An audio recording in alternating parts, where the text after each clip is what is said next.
welcome to my YouTube channel. Today we're going to be explaining everything about land documents in Nigeria. So we're going to be ensuring that you have enough knowledge, basic knowledge, to be able to actually know properties that are scam just by looking at the documents or asking for the right documents from builders or from even your lawyer. You'll be able to ask him the right questions.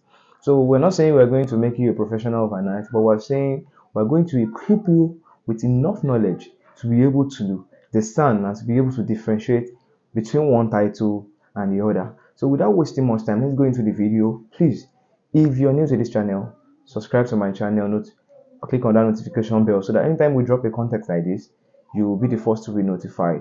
So let's go into the video without wasting much time.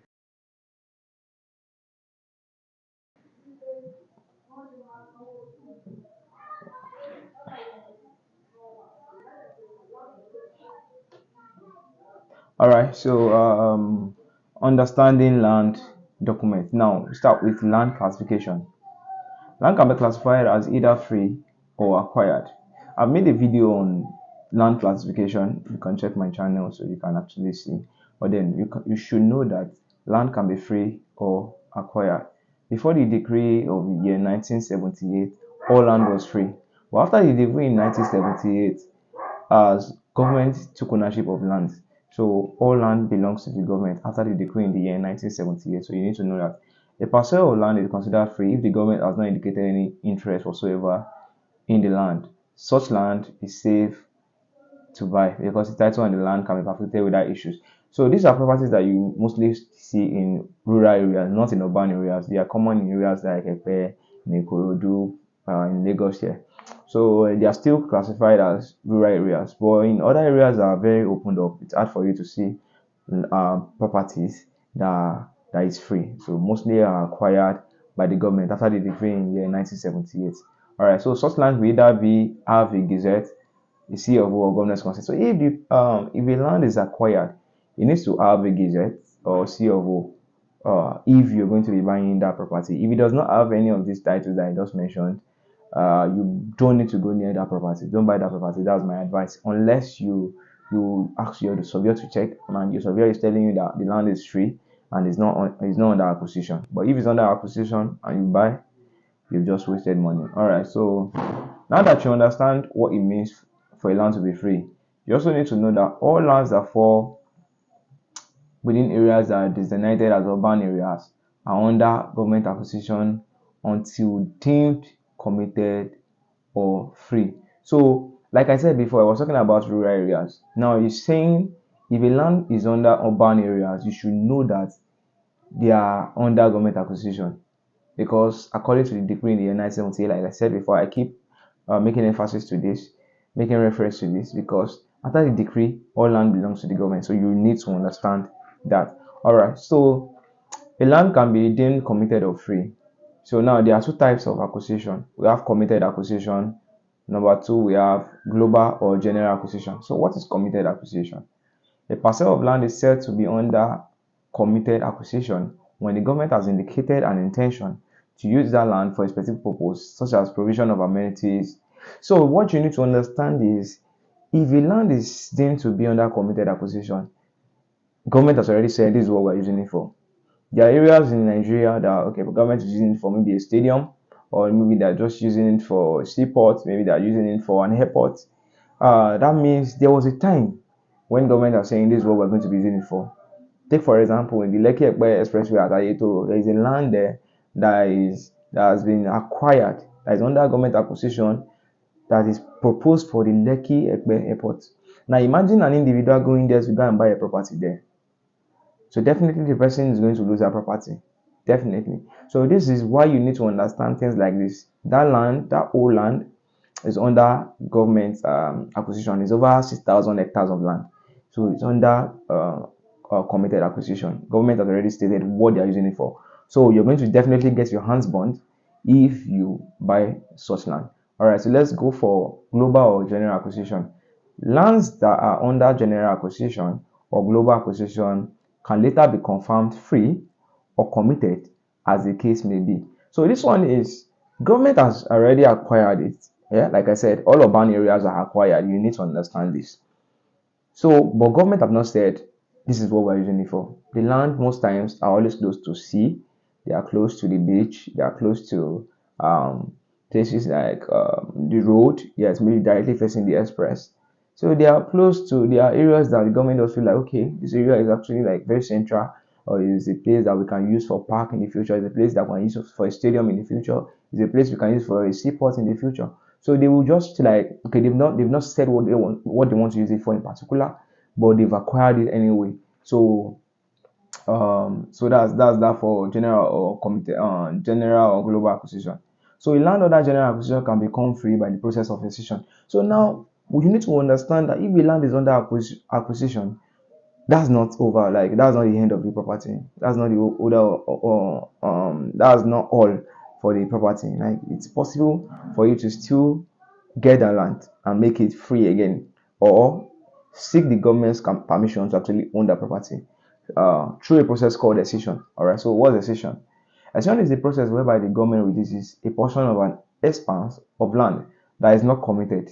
If a parcel of land that was formerly under acquisition becomes excised, it is then considered free and becomes gazetted. All right. So if a land is under acquisition, already established the fact that you can get it free through the process called excision. So what is excision? So excision is also a title. You should know this. It takes me also to another type of title. It's a title that is given by the government after they've excised the portion. That's where the word excision comes from. They've removed the portion from the whole they have already acquired before. So let's take for example, if the government acquires the whole of Ikeja, then individuals or families, ancestral owners can go to the government and petition and ask the government, providing proof of ownership by their ancestral ancestors, that okay, this property belongs to us. The government can then look it up, and through the process of excision excise a portion. Maybe they took 100 acres from them, they can give them 20 acres back. So the 20 acres they are giving them, they're going to get an excision on it. So they've excised 20 acres out of the 100 acres in Ikeja to them. So maybe they give them power of Oregon, maybe they give them Oregon and Adeni Jones. So if you are familiar with this area, you understand, but then that is what excision is basically. Alright, so it is considered free and becomes gazetted. Now, what is gazette? You see excision, sometimes you see gazette and you're confused. So, and if you've never seen them before, well, it's good because you are learning now. The gazette then becomes a title on the land, and such land is safe to buy because a proper title can be processed on the land. So what's a gazette? A land becomes gazetted when government has already written it in their books of record. So once a portion is already excised, now the government is going to include it in their record that 20 acres of land in Ikeja out of 100 acres that was acquired has now been 20 acres have now been given back to the family of Adenifuja. And I'm just making an example. I'm just trying to explain by using these names. So the family of Adenifuja in the year 2022 and in so month. So until this is written in the Gazette, and the Gazette can be like the book of records for lands by the government. So if it's until it is written there, sometimes you cannot really trust that decision because they can still come back and tell you that okay, they are not giving it to you again. And I'm telling you this from experience. So if you really want to buy, decision comes first. Then after the process of decision, it graduates to Gazette. So once it has a Gazette, you can be sure that okay, this property is now truly free. So I need you guys to understand that. All right. The second case where lands under general acquisition can be released is if an individual purchases a land that was under acquisition without going through an decision process. Such lands can go through another process called ratification and regularization, in which the landowner pays for the land to be ratified or regularized. Alright, so this can happen if you're not affiliated with the property at all. You are not an ancestral owner, you are not you don't have any link with the property at all. Now, the excision happens most times when you have a link with the property, like families going back to petition and ask for the property that was once owned by their ancestral owners. But in this case now, you can get it through the process of ratification or regularization. So the owner now, you need you need to go to the government and pay a sum, which is going to be determined by the government, of course. And you paying that sum now makes it your own. The only condition in this case are that the land in question must not fall within a committed area, and that the purpose for which this land was bought does not disrupt the original plan of the state. So the state, especially if it's an urban area, they already have plan for everywhere. They have a place that they want to be for residential areas. They have a place where they want it to just be for commercial purpose. So when you want to rectify or when you want to regularize that land, you need to ensure that it's not an area that they've already said they are using for an airport, or it's not an area they've already said they are using for, so it's not committed. You need to ensure that it's not committed. And how can you do that? Make your due diligence, do your due diligence before going through all this process. All right. So once you make the payment, then that's it. So condition for acquisition may differ from state to state. Yes, there are Lagos states. Sometimes people will say it's either in Lagos state, and from my experience, that's the truth. I don't know much about Abuja. I don't know about other states, but then Lagos state can be hard. All right. So now that you understand the classification of land, let's now look at the meaning of each land document that we have. Now let's go to deed of assignment. You must have been hearing deed of assignment, deed of assignment. Well, most people will have the titles to their cars intact and in safe places, but fail to ask for deed of assignment to their property, which is several times more valuable than cars.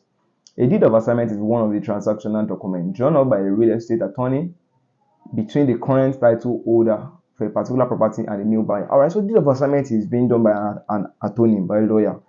So it shows transfer of ownership between the buyer and the owner, the present owner. So in real estate property transactions, a deed of assignment is a legal document that transfers the interest of the owner of that interest to the person who it is assigned, the assignee. When ownership is transferred, the deed of assignment shows the new legal owner of the property. So it shows whoever they are transferring it to is now the new owner. The deed contains very pertinent information for real estate transaction. It spells out the date when the ownership of the property transferred from one owner to the other. Yes, the deed also gives a specific description of the property that is included in the transfer of ownership. It's very compulsory and mandatory for deed of assignment document to be recorded at the appropriate land registry to show legal evidence as the estate. So ensure that your deed of assignment, when you get it, like I already explained, deed of assignment shows transfer of ownership. It shows the date in which you even bought that property. Now ensure that this is properly recorded in land registry to show legal evidence that truly there has been transfer of ownership, or else you've just wasted money. All right. So that's that on that for transfer for deed of assignment. Okay, so let's just read this part. Any recorded deed of assignment at the appropriate land registry will be authenticated in form of either a governor's consent or registered conveyance after it has been stamped at the stamp duty office. It is important to note that the deed of assignment document is not the only document indicating transfer of ownership. The following documents also usually involved when a purchase is made. So you get a purchase receipt, contract of sale, deed of assignment, the survey plan, the building plan for housing, investments, any other title document that may apply. Each of these documents can come at separate times in transaction process. The seller signs all documents when transaction is complete and hands over documents. So all these ones are just showing that okay, they also show transfer of ownership. But in my own experience, it's much more important that you get a deed of assignment because that one is more backed up, especially when you register it at the land registry. So they can actually it proves and shows evidence of transfer of ownership. Alright, so now I'm going next to the title called survey plan. A survey plan is a document that measures the boundary of a parcel of land to give an accurate measurement and description of that land. So it just measures the boundary. So survey is not necessarily a title that this thing, or I just need you to understand what it really does is it shows your boundary. It shows the map of your land maybe probably you're buying in an estate. Your survey is supposed to show your own portion out of that large land. All right. So the people that handle survey issues are the surveyors, and they are regulated by the Office of Surveyor General in Lagos. That's for Lagos. For other states too, for they have their own also. As it relates to survey issues in Lagos, the survey plan must contain the following. All right. The name of the owner of the land surveyed. So you want to ensure that your name is here. Your name must be there. So if you're a buyer, if you're a realtor, explain to your client. If you're a buyer, if you're a client, you need to know this. You need to see this. You need to ask your lawyer, why is not my name on this survey? All right, the address or description of the land survey. So the address of that land itself, the size of the land. So it has to be there. maybe it's 700 square meters, maybe it's 50 by 100, so it has to be there, the size has to be there. All right, the drawn out portion of the land survey are mapped out on the survey plan document. All right, so it has to show the drawn out survey and mapped out from the survey plan of the entire itself. So it has to be a drawn out portion of the land itself from the entire, just like I explained before. All right, so the beacon numbers, some refer to beacon numbers as I've forgotten, like there's a, but the beacon numbers is supposed to help you with due diligence also. If you take the beacon number to, let's say, Alausa, they can actually like vet it, they can actually like find out if the land is under acquisition or if there's any encumbrance on that property or not. So the beacon numbers need to be on your survey. So it's something that you can be able to use to find out at Alausa.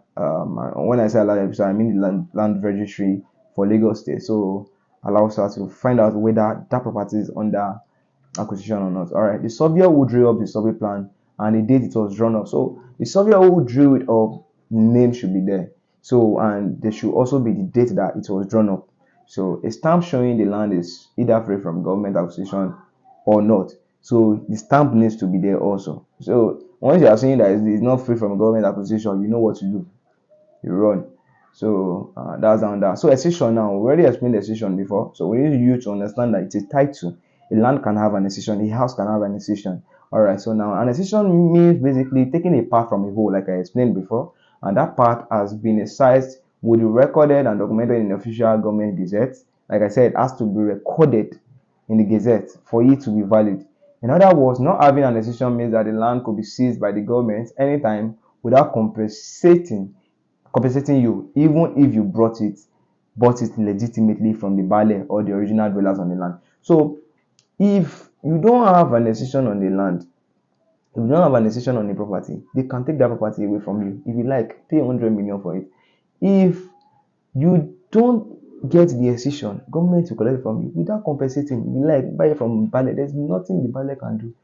Or the accessory owners, there's nothing they can do about it. Alright, so let's go to Gazette now. A Gazette is an official record book where all special government details are spelled out, like I explained before, detailed and recorded. So they have proper details of all properties. So, for example, say a Gazette will show the communities or villages that have been granted excision, yeah, and the number of acres or hectares exactly of land that the government has given to them. It is within those excised acres or hectares that the traditional family is entitled to sell its land to the public and not anything outside those hectares of land given or excised to them. So if the owners, ancestral owners, sell a portion to you that they have not been given by the government, that the government has not excised to them, you've lost money. And I tell you, they do this a lot. If government has given them 20 acres, they proceed to sell more than that. I'm telling you, it happens. This is why you cannot joke with this.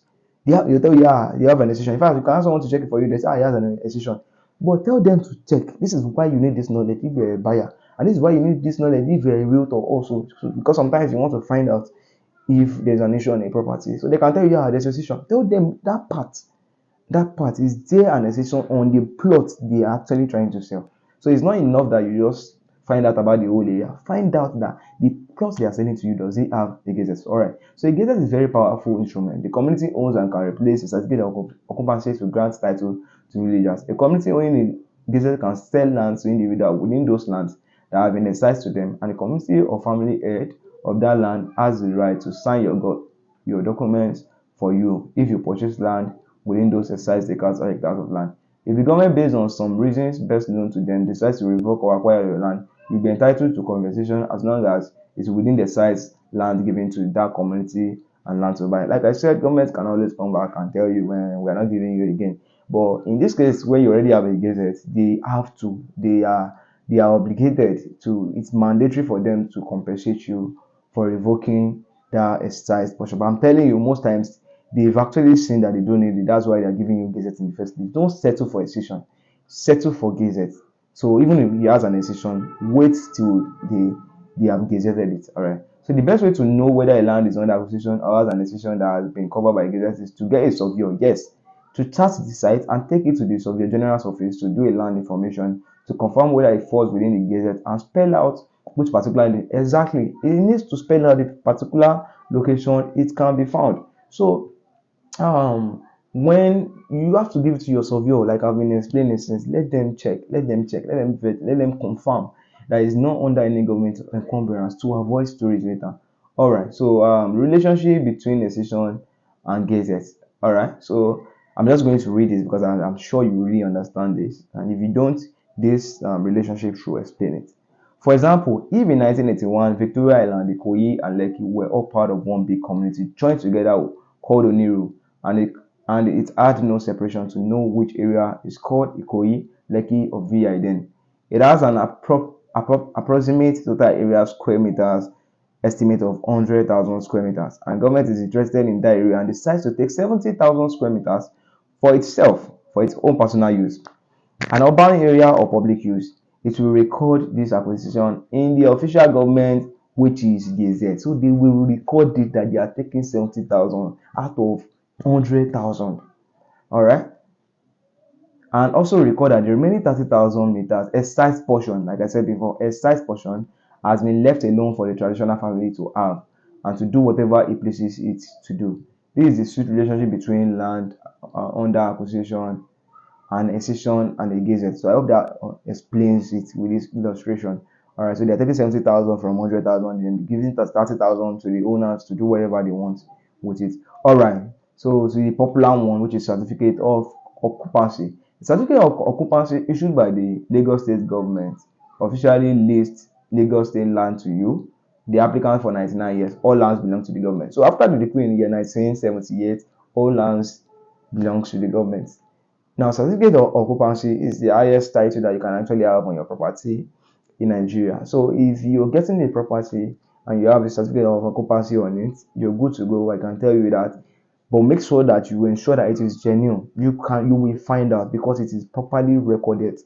And this is one of the good reasons why why you should actually like find out, because if you go to the land registry now, if you go to Alausa, they can easily tell you that okay, this property that you want to buy does not have CFO. That's the truth. They will tell you. In fact, they will tell you everything you need to know about that particular property. And if it does have CFO, they will tell you that okay, in so date they've been granted CFO. So this is the good thing about having certificate of occupancy, because it is that land is properly documented. You can find out details about that land.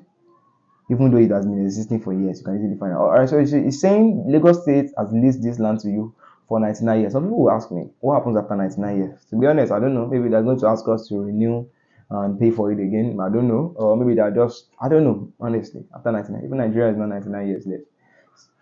So I don't know. All right, so let's go to governor's consent. So many academians, lawyers, and intellectuals have tried to define what a governor's consent is, and they end up confusing simple-minded men like me with their big grammar. So I'm going to attempt to do the impossible by breaking its meaning down and how it operates under the law. A simple formula to follow is this: the first person on the virgin land that has neither been occupied neither by another person nor under acquisition by the government is entitled to get a COO occupancy of that land. So if you own a bare land now, if nobody has ever owned the property, if you own that land, a virgin land, then you have every right to get a COO on that land. So if it's free, if it's not under any government acquisition, you have every right to own a COO on that land. If that person with the COO decides to sell this land to another person after many years, that person must now obtain consent of the governor rather, before that transaction can be deemed legal in the eyes of the government. If the new buyer decides to sell the land again to a third owner in future, that third owner must also obtain a new consent of governor before that transaction can be deemed legal in the eyes of government. And the process continues every time property changes hands to a new buyer. So this is it. When you have a COO and you're trying to resell, this is when governor's consent comes in place. So when you sell to someone, there cannot be two COOs. You need to understand this. There cannot be two COOs. So if you don't know this, you need to know now. So if I have a COO on a virgin land and I'm trying to sell to Mr. A, Mr. A then needs to get a governor's consent that now transfer of ownership has been made from me, Ifeoluwa, to him. And now he's going to be the new owner that is recognized by the government. And this is the sweet part. Government will now update their record. Now this land is no longer for Ife. It's now for Mr. A because he has purchased and paid for this land. So this is how you can easily find out if a government, if a land is a scam. Except you don't want to check or you are ignorant of these things, you will find out. They will tell you. They will tell you 10 plus was sold. They will even tell you when you got that property. It's always well detailed. So if he has bought it from someone else, so they will include it also. So you can easily find out the history of that property by searching. Then you now getting the new consent because he has a CFO before. You can't get a CFO again. You now need to get the governor's consent. So that's on that. All right. In other words, the first person on the land is the only person or group of person or entitled to. So the first person can be the only person that gets COO. That's what this is saying. So subsequent buyer of that land must get governor's consent. So if you want to sell it to 1 million people after, it's governor's consent they will be getting. Every subsequent buyer of that land must get the governor's consent. There can only be one owner. So it's still repeating the same thing. The powers of governor to consent to such transaction can be found in the section 22 of the Land Use Act 1978 as amended this state does. Alright, so I'm going to be going into this because of time. But let me just stay on it so you can take a picture or post it if you need to read through. All right, so let's go to disadvantages and problems of getting governor's consent. All right, obtaining a government consent from Land Bureau isn't the easiest thing to get quickly, despite the importance attached to it. An urgency needed to secure a land from moneyless. On the government website, it stated that governor's consent can be obtained in 30 days, but that was proven to be very untrue. See, 30 days. Okay, try and go through the process. Sometimes you take months, some people will a whole year, and with payment and sometimes like you know how Nigeria is. So all right, so but that's proven to be untrue due to unscrupulous civil servants who will do everything to frustrate the process of obtaining the documents without giving them huge kickbacks. A governor's consent should cost 200,000 naturally, but could end up costing 600k due to kickbacks, egunje, if you are Yoruba, you understand egunje, bribes, still the same thing, PR, etc. And that 30 days could translate to 6 months or even a year. So that's the bad part of it. In all governor's consent is a very good document to obtain, and I advise you to get it as to free yourself from moneyless 100%. If you get your governor's consent, you don't have any business with anyone on money. They cannot say anything to you. An advantage of having a governor's consent is that you can transfer your land to another person without going to a money or family buyer to sign your deed and for one thing, which is compulsory requirement needed before you can process governor's consent. All right, so if you've already done this when if you want to get your governor's consent for the first time, so you need to go to the moneyless to sign your deed and for one C, which are compulsory requirements needed for you to process governor's consent. They are important for governor's consent to be processed. But the moneyless consent, so that's for the first time. But after you've gotten your consent, you don't need them to do it every time. So whoever you're selling into does not need to go to you. You're free from them. Like they cannot come and meet you again. So now, the moneyless pray seriously. The moneyless pray seriously for the owner not to have governor's consent so that they can make a lot of money running into their thousands whenever the owner requires the signature of the family to start the governor's consent. So they pray for the owner not to have governor's consent because if you don't have governor's consent, they know that you will always be at their mercy, so they can still take a lot of money from you. So ensure that you do it as fast as you can. You now see why CFO is not the ultimate. So CFO is not the ultimate. You need to understand that. But then the apex of every title after the decree in 1978 is governor's consent. Every title should end with governor's consent. If you're getting your deed, you're getting your register survey, you're getting your CFO, the apex should still be governor's consent. But of course, if you have a CFO and you're not selling that property, your CFO is very, very good. Do you understand? So, but the apex is to get your governor's consent. So, you know, CFO is not the ultimate. Stepping aside the criticism of those in charge of processing the CFO, you should try as much as possible to get a governor's consent for your journey land so as to eliminate moneyless completely and live a straightforward life devoid of money wahala. So despite the stress you go through getting CFO, getting your governor's consent, it's still very important that you go through that stress rather than going through the stress of money. Honestly, I'll choose going through that stress than going through the stress of money. So if you are planning to buy, ensure that you get your CFO, ensure that you get your governor's consent if the property is already has CFO. As soon as you buy it, start the process immediately so that you can be free from any encumbrance whatsoever. So this property can be for you. I hope I've been able to explain well and giving you detailed information about land titles in Nigeria. If you got value from this video, please help us push to more people by liking our video, subscribe to our YouTube channel, click that notification bell so that you can be the first to be alerted anytime we post a video like this.